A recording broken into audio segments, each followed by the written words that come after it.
होती हैं जिनके कारण हम जीवित हैं। जैव किससे संबंधित है?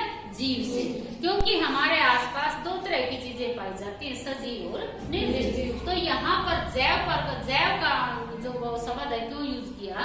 क्योंकि यहाँ पर हम जीवित के बारे में जिक्र कर रहे हैं। और जीवित हम कैसे हैं? कुछ ऐसे प्रक्रम है जिनके कारण हम जीवित हैं। वो कौन से हैं?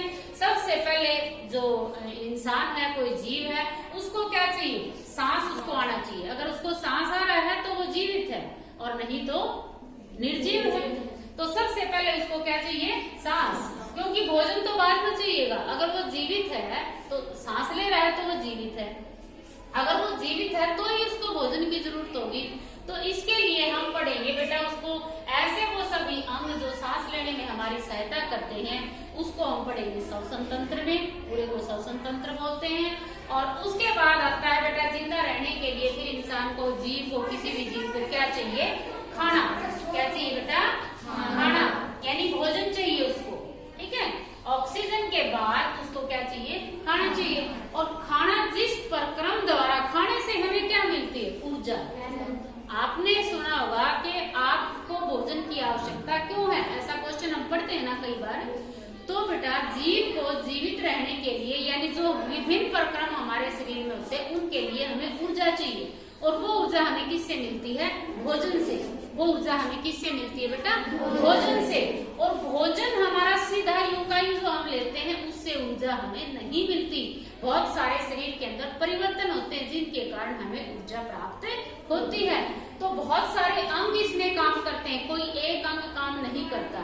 तो बहुत सारे अंग मिल करके जब काम करते हैं उसको हम अंग तंत्र बोलते हैं। तो जहाँ पर भोजन यानी खाने का पाचन होगा, पाचन का मतलब भोजन से हमें ऊर्जा प्राप्त होगी, उसको बोलते हैं पाचन। और सारे अंग मिलकर जो काम करते हैं पाचन का, उस पूरे को बोलते हैं बेटा पाचन तंत्र। आज हम पढ़ेंगे पाचन तंत्र के बारे में इस मॉडल की सहायता से। तो यहाँ पर बेटा हम देखेंगे, हम अपने बारे में भी इसके बारे में सोच सकते हैं। हमारा ही तो मॉडल है, मानव मॉडल तो है, उसको आप अपने से रिलेट कर लोगे, अपने से जोड़ के देखोगे तो वो और ज्यादा टाइम तक हमें याद रहेगा। तो हम यहाँ पर बेटा क्या देखते हैं? सबसे ऊपर क्या है? मुंह। क्या है? मुंह। इसके बाद आता है हमारा पाचन नली। पाचन नली। उसके बाद आता है अमाशय। अमाशय के बाद आता है ये अंदर जो बहुत सारे फोल्ड से बना रखे हैं, ये है छोटी आंत। ये लंबाई में बहुत ज्यादा है, लगभग 7.5 मीटर है। और ऐसे इसको लपेट लपेट के रखा हुआ है क्योंकि इसको थोड़ी जगह में रखना है। इसके बाद आती है हमारी बड़ी आंत। बड़ी आंत के बाद गुदा, जिससे हम अपशिष्ट बाहर निकालते हैं। ये हमने सभी अंगों के बारे में जाना। और ये जो अंग सभी मिलकर के क्या बनाते हैं? पाचन तंत्र। अब हम इसको बारी बारी से हम पढ़ेंगे। हमने खाना लिया, खाने को मुंह में जब हम लेते हैं तो हम क्या करते हैं? चबाते हैं। आपको सुना होगा कि भोजन का अच्छा पाचन कब होता है? जब हम खाने को धीरे धीरे पचाते हैं, चबा चबा के खाते हैं। ज्यादा देर चबाने से क्या होता है? हमारे मुंह के अंदर सलाइवरी ग्लैंड होती है, ग्रंथियां होती हैं, जिनसे लार निकलती है। और वो लार क्या करती है? हमारे मुंह के अंदर जो खाना हम बार बार चबा रहे हैं उसको मुलायम और चिकना कर देती है। ऐसा होने से क्या होता है? जब वो पाचन नली में से जाएगा तो वो आराम से चला जाएगा बिना रुकावट के। अब हमारा खाना चला गया, कहाँ पर चला गया? अमाशय के अंदर। और ये जो पाइप है, जो ये पाचन नली है, बिल्कुल सीधी नहीं है। इसमें जैसे खाना जाएगा वहां से फूल जाएगी, फिर ये सिकुड़ जाएगी, फिर खाना जाएगा, फिर फूल जाएगी, फिर सिकुड़ जाएगी। ऐसे खाना इसके अंदर धीरे धीरे जाता है। ऐसे नहीं हमने डाल दिया और एकदम से जाके अमाशय में गया, नहीं। खाना बिल्कुल धीरे धीरे धीरे धीरे अमाशय तक पहुंचता है। यहाँ पर अमाशय के अंदर कुछ तो यहाँ हमने टुकड़ों में तोड़ दिया खाने को, फिर यहाँ पर खाने को और ज्यादा बारीक टुकड़ों में तोड़ा जाता है और एक तरह से घोल बनाया जाता है। क्यों बनाया जाता है घोल?